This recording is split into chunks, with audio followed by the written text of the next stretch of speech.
Wait ka nga muna sa wait, pag ganun. First of all, I want to thank God for giving me the gift of life and blessing me with 18 wonderful years, surrounded by family and friends who love and support me. To my parents, thank you Maka sa walang sawang pagmamahal at paggabay sa akin. I will forever be grateful for everything you've done for me. Kahit minsan sobrang matampuhin mo, Papa, hindi ka lang napansin, takbo ka kaagad sa akin. Kahit na ayaw mo mag-reply sa mga text ko, gusto mo gid sa messenger. Kami ni message, text, ayaw, messenger gusto. And sa mama ko na sobrang ligalig, thank you much dahil palagi ka nandyan para sa akin. Sobrang thankful ako na nandyan ka kaagad pag may sabihin ako. Kayo ni Papa. Pero minsan, sobrang OA mo na. Pero I am beyond thankful sa lahat ng ginawa niyo for me. Kahit minsan di na ako umuwi sa bahay. Sa kuya ko, saan na yun? Sa kuya ko, thank you so much for always supporting me and helping me to do what I want.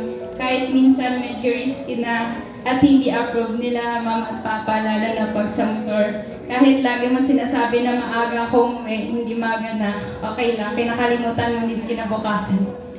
Sa kapatid ko, patiin ko na lang siya kay nagatampo pa yan sa akin, hindi ko nabilin ng samyang.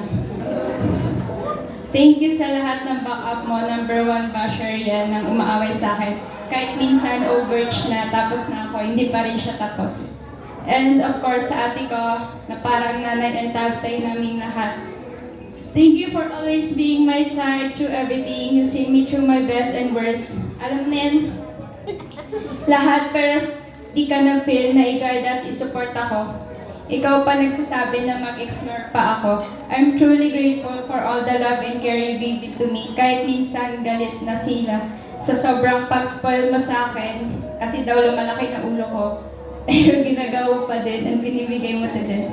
No words can explain how thankful I am. You've always been my number 1 and number 1 hater at the same time. You always been my secret keeper. Kahit minsan Nawala. yan. You always been my secret keeper. Kahit minsan wala pang 3 days, in-stroke mo agad kila mama. At malaman-laman ko, alam na ng buong pamilya natin. Pero kidding aside, no words will ever be enough to thank you for everything you've done for me. You've been my God, my protector, and my cheerleader since day 1. I may not say it often, but I truly admire and appreciate you more than you ever know. And sa family ko, thank you for always being my safe place and for cheering me in everything I do. Sa friend ko, both old and new, alam niyo na yan? And lastly, to everyone who took the time to celebrate with me, whether in person or in spirit, thank you from the bottom of my heart. Your presence, love, and support mean more than to me than words can ever express. This day is not just my celebration, but also a reminder of how blessed I am to be surrounded by all of you. Thank you so much. Wait,